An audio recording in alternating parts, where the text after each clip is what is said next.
We're here today with Terje Toftenes from Norway. I understand you're a filmmaker. Yeah, that's right. I'm doing documentary films. Yes, That's one of my professions. Yes. And you have done something about the UFO phenomenon. That's why we're here today. What got you into this field? What is... Well, it's always been an interest of mine since all the way back since I was a kid. And since I've been working with making typical informational films and educational films all my life, I have always wished to try to make a documentary on these topics that have been of my personal interest. So finally we did.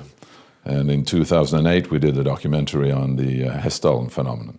What is that? What is Hessdalen? What is? Well, first of all, Hessdalen is a small valley in the midst of Norway, up in the mountains, just 10 miles or 100 kilometers south of Trondheim, one of the largest towns in Norway. And this small valley, this small mountain valley, is inhabited by 120 people. And over the years, these people have seen a lot of strange lights. And it started really in the beginning of the 80s, 1981, when lights seemed to travel up the valley in the late afternoon and early evening. A couple of hours later, they came back again, went down the valley. It was big lights, and well, people started to wonder, what in the world is this? And it wasn't any kind of plane, because it was just beneath above the treetops. It didn't make any sound. It moved very silently, very slowly, so it obviously couldn't fly in a normal matter. And there was a lot of speculations.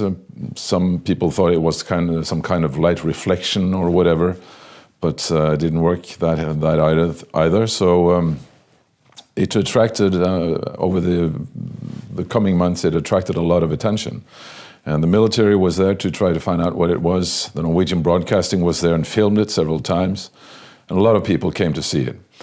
And this continued and continued for many, many years, actually up till this day. And sometimes the light moved in enormously high speeds. The highest speed that was measured was 30,000 kilometers. And it could suddenly stop, do 90 degrees angles. And sometimes it would stay still for almost an hour, lighting up the whole valley. And the light was measured to be something like a megawatt. And people asked, how in the world can this, where is the power cord? Because obviously there was a lot of energy in this light. But there has been some scientific studies of this. What has it attracted the attention of universities? Have they looked into this, and how have they done this? There was people from the technical university in Norway. They were they were there pretty soon and started to put up equipment. And now, over the past years, there's been a stationary observatory with radar, low-frequent radio receivers, cameras, automatic video cameras. And of course, these instruments have caught the light on several occasions. Quite astonishing pictures have been taken, and a lot of radar measurements. So there's no doubt about it. There is something very mystical going on. And even the scientists, they go into... normally scientists are very reluctant to going into issues like this and phenomena like this. But how come they have engaged in this issue? Probably because it's so obvious that it actually is happening. Everything that is measured tells you that this is a real thing. And so, of course, the speculation is, what in the world is this? So what is it? Have there also been solid objects been observed, or is it all about lights in Hessdalen? Well, first of all, it's about lights. But when you speak to the local people, they say that it's not only about lights, it's also about solid objects. And then we're talking 40, 50, 60 meter large objects like Zeppeliners, or as one guy expressed it, it's almost like a passenger plane, but without windows and without wings, and it moves very slowly and silently just above the treetops. So they have seen what many would characterize as spaceships. And it's not something local hysteria that they're imagining things because it seems alive. I mean, these people are very down to earth. They are farmers, and they all of them risked their reputation for telling this. So, for a long time, they didn't want to speak of it at all because they were ridiculed, of course. And but many of them have come forward, but it's farmers. One guy who's had many of these experiences. He's a local bus driver, and another one is a shopkeeper, and I mean very normal people. But they all have this in common that they have seen this over many years, and they're just as curious as anyone what in the world is visiting us all the time. When did it actually start? At which year? And is it still going on? Excuse me. It started December 1981. Even though some people say that they had seen it before that, but the real peak of this started then. And over the next following 4, 5, 6 years, it was very frequent. They said that it appeared with something like 20 times a week. And but now it's over the past years, it has kind of decreased a bit. So now it's like more 20 observations a year. And it seems like the more equipment that they have put up there, because now there is a Norwegian observatory, 24/7 observatory. There is a Italian observatory connected to the astronomy center in Bologna. And there's also a French observatory. So the more equipment they put in there, it seems that the less observations actually. I don't know if that has anything to do with each other, but that's the way it works. But I've seen it once myself. I've been there. What did you see? Well, excuse me. This was in 2007 as we were making the film, and it was in September, and they had a survey with a lot of students from the university and also a lot of school kids, because they have found out that this phenomenon is so exciting to explore that it actually is a very good way to motivate young people to study physics and stuff like that. So they bring with them a lot of young people every year that participate in the study. And that's all a trick of the Teachers Association. Yeah, I was just thinking that, Robert. And they're of course very excited about this. It's extremely exciting. And on top of it, there's rumors that there are bears and wolves in the area. So if you don't see a light or a UFO, you can actually meet something else that can scare you. So the students think this is very exciting, staying on these hilltops at night.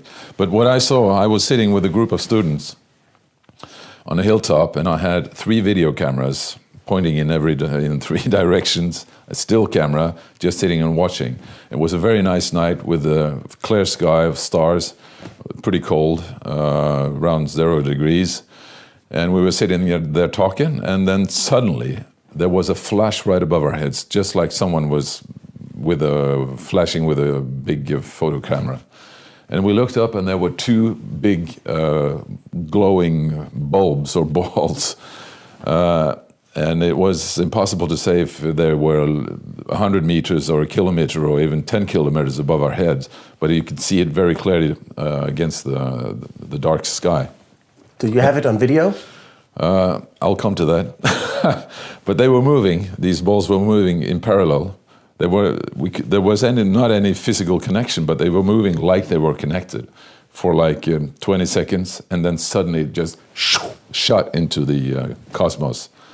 So, and it just happened. I was just like paralyzed.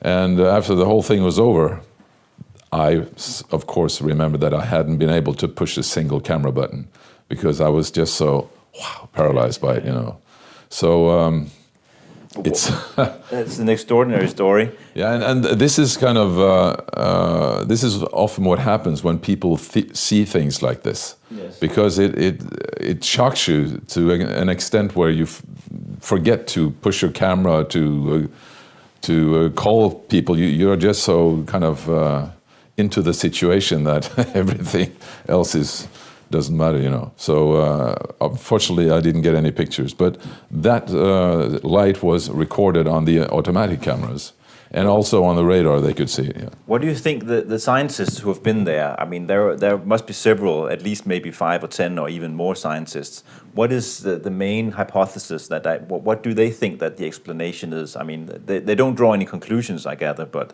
Well, I have to say, and maybe I shouldn't say this, but there are two versions of this. There is the official version and there is the private version. Okay, from the scientists. From the scientists, okay. Because the scientists, they need funding. Yes. And they need backing by the university, and by they have also got a lot of equipment from the military.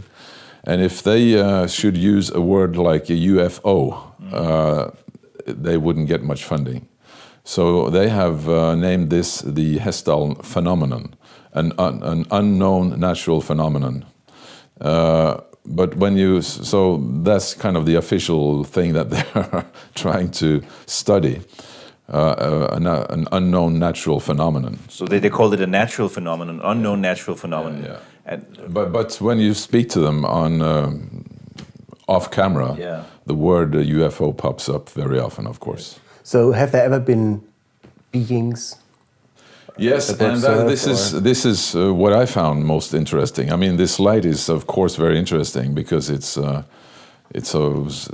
such an unusual character. But the most interesting thing to me is what the locals have told me, that they have seen these big ships, and also on several occasions they have seen these ships landing. And they have, one guy pointed out to me a place where a big cylinder, he said it was like a bullet, but an extremely big bullet standing upright, like 3 or 4 meters in diameter. And he could see how it had pressed the ground. There were marks in the ground. And there's one woman who saw this land in kind of very close to her house. And there was a person, she said, was something like looked like a person that came out of it and was walking around taking earth samples. And it was a person 1.20 meters high with a helmet and a backpack, a brownish suit. And he went into this bullet-shaped thing again and rotated like his cork or a screwdriver up like this and just went over her house. So sounds like something like from a movie or something. Yeah, it does. And again, these people, to me, I would find it very hard to believe that they are making this up, because for them it only creates a lot of unnecessary problems. Yeah, a lot of problems to tell it. So I had to really work with her for a long time to get her to tell the story. What do the scientists say about this who are there to study the phenomenon? Well, they have actually no comments. They say we cannot relate to what the locals have seen. We can only relate to what we can measure with our instruments. So that's because that's science. Everything else is just beliefs, you know. Just to jump a little bit, because we're running out of time, you made also a film in The Day Before Disclosure, which is a completely different angle, where you interview a lot of different witnesses and researchers. And the title of that film has the word disclosure in it. And we've just talked to Robbie Graham, who has one perspective of disclosure, that it's never actually going to happen. It's kind of a utopia. And it's kind of a naive notion to have. What is your take on the disclosure notion? Well, when we did that film in the period of 2005 to 2010, the word disclosure to me was, of course, a very natural word, because that was kind of the buzzword of the time. It was the word of the time, and we had to find a title for the film that kind of appealed to the audience. Now, 5 years later, I have a little different view on the whole thing, because I very much agree with Robbie here that it probably will not happen the way that we want it to happen. And there are very many good reasons for that.